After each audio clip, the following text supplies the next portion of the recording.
एक रिवायत में रसूलुल्लाह सल्लल्लाहु अलैहि वसल्लम फरमाते हैं कि जो शख्स सूरह अल कहफ जुम्मे के दिन पढ़े, उसका पूरा हफ्ता अगले जुम्मे तक नूर से मुनव्वर हो जाएगा। ये एक रिवायत है। एक और रिवायत में जिक्र है कि जो शख्स सूरह अल कहफ पढ़े, और यहाँ पढ़ना का मतलब सिर्फ तिलावत करना नहीं, बल्कि उसे समझना, उसके मफहूम को जानना, उस पर ईमान रखना और उस पर मजबूत यकीन रखना है, तो वो दज्जाल के फितने से महफूज रहेगा। अब सवाल यह है कि दज्जाल और सूरह अल कहफ का आपस में क्या ताल्लुक है। इंशाअल्लाह आज दोपहर मैं इस ताल्लुक को समझाने की कोशिश करूंगा, क्योंकि यह ताल्लुक निहायत दिलचस्प और गौर तलब है। सबसे पहले यह जान लें कि जब दज्जाल आएगा तो वो हमें 4 तरीकों से आजमाएगा। ईमान का इम्तिहान, वो हमारी दीनदारी हमसे छीनने की कोशिश करेगा, ये कहकर कि वही खुदा है और हमें उसे माबूद मानना होगा। यही दज्जाल का सबसे बड़ा फितना है। दज्जाल का मतलब 2 तरह से समझा जाता है। एक, वो हकीकी दज्जाल जिसका खुरूज क़यामत की बड़ी निशानियों में से है। दूसरा, फितना दज्जाल, यानी कोई भी ऐसी आजमाइश या शख्स जो उन इम्तिहानात में से किसी एक को लेकर आए जिनका जिक्र दज्जाल के बारे में किया गया है। ये जरूरी नहीं कि वो खुद दज्जाल हो, लेकिन वो दज्जाली ताकत या फितना हो सकता है। इसलिए जो कोई आपके दीन को आपसे छीनने की कोशिश करे, वो एक तरह से दज्जाल है। इसीलिए नबी करीम सल्लल्लाहु अलैहि वसल्लम ने फरमाया कि बहुत से दज्जाल आएंगे। दज्जाल का मतलब झूठा, और अरबी में इसका जमा भी इसी मानी में आता है। नबी सल्लल्लाहु अलैहि वसल्लम ने फरमाया कि झूठे लोग आएंगे जो नबी होने का दावा करेंगे, लेकिन तुम जान लो कि मैं आखिरी नबी हूं। एक रिवायत में आया है कि तकरीबन 30 ऐसे लोग आएंगे। जब असल दज्जाल आएगा, जो क़यामत की बड़ी निशानी होगा, तो वो भी हमारा दीन छीनने की कोशिश करेगा। उस वक्त कहत और खुश्क साली होगी और वो कहेगा, मैं तुम्हें खाने पीने दूंगा, बस मुझे खुदा मानो।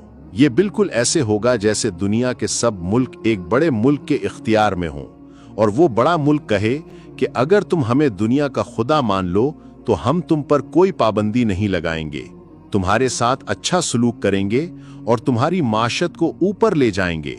और फिर वो कहेंगे कि अगर तुमने कुछ ऐसा किया जो हमें पसंद ना आया, तो हम तुम पर पाबंदियां लगा देंगे और तुम भूख से मर जाओगे। क्या ये बात पहचानी सी नहीं लगती? अल्लाह ही बचाए, ये शैतानी ताकतें हैं जो अपना नजरिया, सोच और अकीदा दूसरों पर मुसल्लत करना चाहती हैं और लोगों से उनका दीन छीनना चाहती हैं। इसलिए जरूरी है कि हम इस मामले में महफूज रहें और दीन को मजबूती से थाम लें। अल्लाह ताला कुरान में फरमाता है कि अल्लाह की रस्सी को मजबूती से पकड़ लो। यहाँ रस्सी से मुराद कुरान और रसूलुल्लाह सल्लल्लाहु अलैहि वसल्लम की सुन्नत है। पहला इम्तिहान जो हमने जिक्र किया, वो दीन का इम्तिहान है। दज्जाल चाहेगा कि हम अल्लाह का इनकार करें और उसको मान लें। और हदीस में आता है कि जो शख्स अल्लाह पर ईमान रखता हो, वो जैसे ही दज्जाल को देखेगा, उसके माथे पर लिखा हुआ देखेगा कि ये काफिर है। दूसरा इम्तिहान जो दज्जाल लाएगा, वो माल का इम्तिहान होगा। उस वक्त लोग गरीब होंगे, तकलीफ में होंगे, कहत और खुश्कसाली होगी, लेकिन दज्जाल के पास पानी और दुनिया की आबपाशी का कंट्रोल होगा। वो कहेगा, मुझे खुदा मानो, मैं तुम्हें अमीर बना दूंगा, तुम्हारे इलाके में पानी पहुंचा दूंगा। जब पानी पहुंचेगा तो तुम खेतों को सैराब कर सकोगे और तुम्हारी फसल लुगेगी। तो ये माल का इम्तिहान होगा। तीसरा इम्तिहान इल्म का होगा। इस इम्तिहान में जो चीज हक होगी उसे बातिल समझा जाएगा और लोग उस पर ईमान ले आएंगे, और जो लोग दयानतदार और इल्म वाले होंगे उन्हें जाहिल कहा जाएगा, और जो असल में जाहिल होंगे उन्हें सबसे ज्यादा आलिम समझा जाएगा। यहां तक कि असल उलमा को खत्म कर दिया जाएगा और जमीन पर इल्म वाले कोई न रहेंगे सिवाय उन जाहिल लोगों के जिन्हें बहुत आलिम समझा जाएगा, और लोग उन्हीं की पैरवी करेंगे।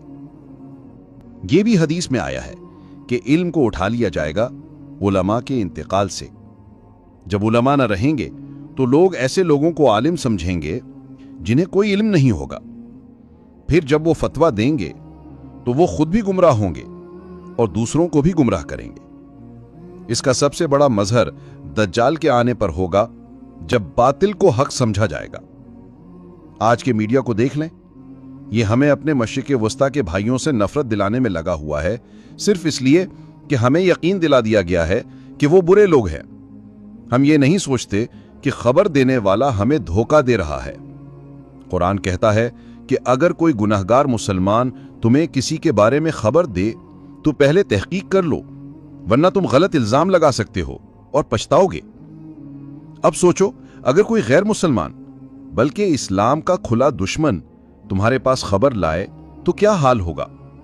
यहां आम गैर मुसलमानों की बात नहीं, जो बाज़ औक़ात कुछ मुसलमानों से ज्यादा सच्चे भी हो सकते हैं, बल्कि उन लोगों की बात हो रही है जो इस्लाम के खुले दुश्मन हैं और तुम्हें नुकसान पहुंचाने पर तुले हुए हैं। लेकिन हम उनके टीवी चैनलों पर यकीन करते हैं, उनके अखबारों पर यकीन करते हैं और अपनी ही मुसलमान भाइयों के खिलाफ हो जाते हैं। आज आप उम्मत मुस्लिमा में देख लें, अगर आप किसी मुसलमान से पूछें कि दुनिया के सबसे बुरे हुक्मरान कौन हैं, तो वो आपको 20 मुसलमान हुक्मरानों के नाम सुना देगा। कई बार हमें पता ही नहीं होता कि असल में हो क्या रहा है, और जो मालूमात हम तक पहुंच रही हैं वो दज्जाल जैसे निज़ाम या उससे मिलती जुलती ताकतों से आ रही होती हैं। जब दज्जाल आएगा तो एक आजमाइश इल्म की होगी, वो हमारा हकीकी इल्म हमसे छीन लेगा और हमें वो झूठ सच समझा देगा जो हकीकत में इल्म नहीं होगा। ये एक खतरनाक इम्तिहान है जिससे हमें डरना चाहिए। एक और आजमाइश ताकत की होगी। लोग ताकत और इख्तियार हासिल करने के लिए बेताब होंगे और कुछ लोग सिर्फ थोड़ी सी ताकत के लिए शैतान की इबादत शुरू कर देंगे, क्योंकि दज्जाल उनको ऐसा करने का हुक्म देगा। आज भी आपके पास शैतान परस्त हैं, फ्री मेसन्स हैं। वो क्या करते हैं? वो खुद इब्लीस की इबादत करते हैं और बदले में इब्लीस उनको ताकत का एहसास दिलाता है। वो ताकत को महसूस करते हैं और वो लोगों को अपने सामने खड़ा हुआ देखकर पल भर में काबू कर सकते हैं, क्योंकि ऐसी जिंदगी के बदले कुर्बानी देते हैं। वो ताकत पाने के लिए लोगों को कत्ल करते हैं, खून बहाते हैं, ताकि शैतान खुश हो और उनको मजीद कंट्रोल देने की इजाजत दे।